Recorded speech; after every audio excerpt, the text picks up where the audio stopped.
Europe is in the grip of its most extreme drought in decades. Record-breaking heat waves linked to climate change have dried up rivers across the continent and sent water reserves plummeting to historic lows. Scientists have warned that scorching summers and drier winters will likely become the new normal due to human-induced global warming. Europe's rivers are disappearing.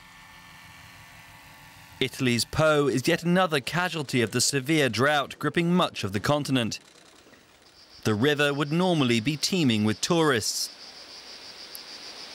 Instead, its drying bed is littered with empty boats. Those living near Italy's longest river say the situation is unprecedented. I'm young and I do not remember anything like this. But even the elderly of my village and the villages around here have never seen something like this, never ever. With the Po relied upon for keeping rice fields like this one irrigated, farmers are warning of devastating consequences for the region known as Italy's breadbasket. Spain is facing similarly dire conditions, with reservoirs falling to their lowest levels since 1995. At this one in Extremadura, the water has receded so far, a medieval bridge submerged decades ago is exposed again. In Catalonia, this 9th century church has also emerged from the depths. With scorching weather predicted to continue, water supplies are set to only dwindle further. Even the notoriously wet UK is facing drought conditions, with the source of the River Thames drying up for the first time since at least 1976, amid record-breaking heat and low rainfall. In France, too, rivers are drying up, like here in the northwest, where the Loire, the country's longest river, has fallen so low in some places it can be crossed on foot. To the east, sinking water levels in the Rhine are threatening not just fish, but the German economy too. The river is a key economic artery, with barges transporting millions of tons of cargo, including coal, oil and gas each year. But officials are warning that it is set to become impassable for most boats within days, as Europe's drought drags on. Dry spells, heat waves, and now shrinking waterways. German industry is facing another blow. One of the country's commercial arteries, the River Rhine, is approaching historically low water levels. A number of industrial heavyweights rely on the Rhine to transport goods and raw materials to the North Sea. You can see some of them coming up here.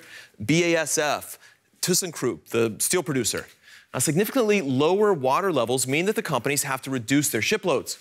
A heavier ship displaces more water, after all. Current capacities for some barges are as low as 30%. One shipping company even reported that it needed 4 or 5 shiploads now to get a full load downstream. The thing is, it could get worse. The Kalb checkpoint near the city of Mainz is an especially shallow point in the river. On Friday, it was nearing a 40-centimeter reference level. That's getting close to being unpassable. Now, for more on this, let's go to Ashutosh Pandey, our correspondent who's standing by the River Rhine in Bonn. There he is. Ashutosh, it looks like it's pretty full from where you're standing. Give me some reference for how low we are right now. Well, Steve, I'm standing not very far from the middle of River Rhine. Now, just a few weeks back, I would have been underwater. Just to put things in plain words, I would have been underwater. But below me right now, you can see the river bed. You can see pieces of stones, rocks, wood, all exposed now. And on the other side, what I've experienced in the 4 hours that I've spent here is that the number of ships that usually would go on this river have actually come down drastically. So I've just seen a handful of ships sail by in the last 4 hours, and the ships that are actually sailing are actually going at carrying much lesser capacity than they would usually do. The fact that they're carrying these lower capacities, what ramifications does that have for these businesses upstream trying to get their goods to the sea? Well, Steve, so the last time water levels were at these levels in 2018, it cost the German economy 0.4%, around some billions of dollars. But this time around, experts are saying it could be worse, given that not only supply chains would be disrupted, but these ships also carry coal, diesel, gas oil, and that's actually very important during the energy crisis that we are facing at this point in time. So electricity prices would go up, and that would actually be a double whammy for the economy. As far as the companies are concerned, they are actually better prepared this time around. Having dealt what they faced last time around in 2018, they're better prepared, they're better stockpiled right now.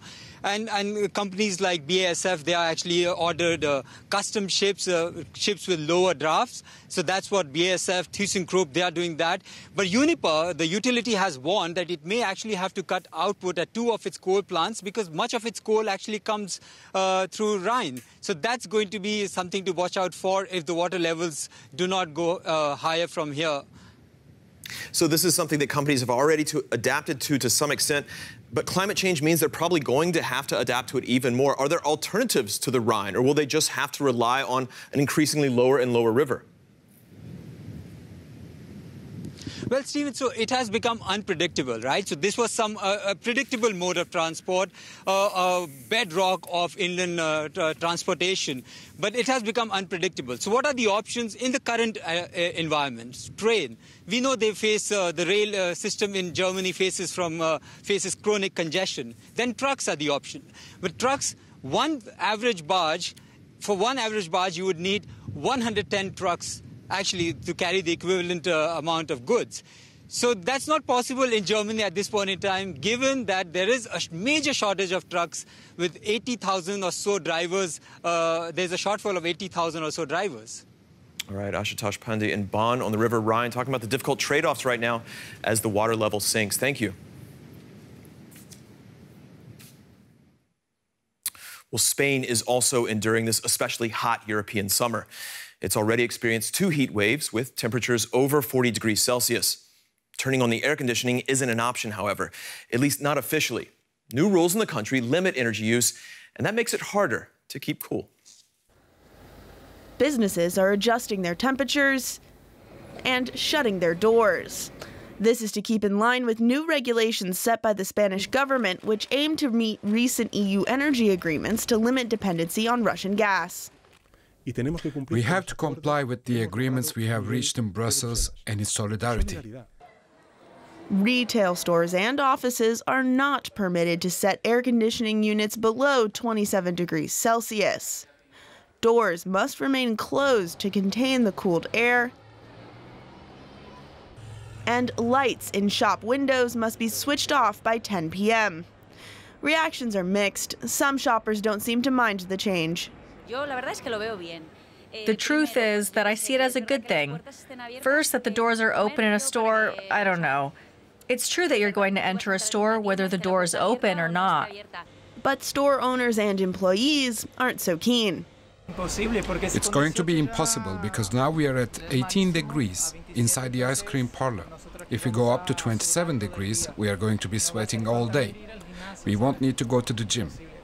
The fridges give out a lot of heat, and the customers are going to complain nobody is going to come in. As temperatures rise in one of Europe's hottest countries, so does the pressure for everyone to do their part.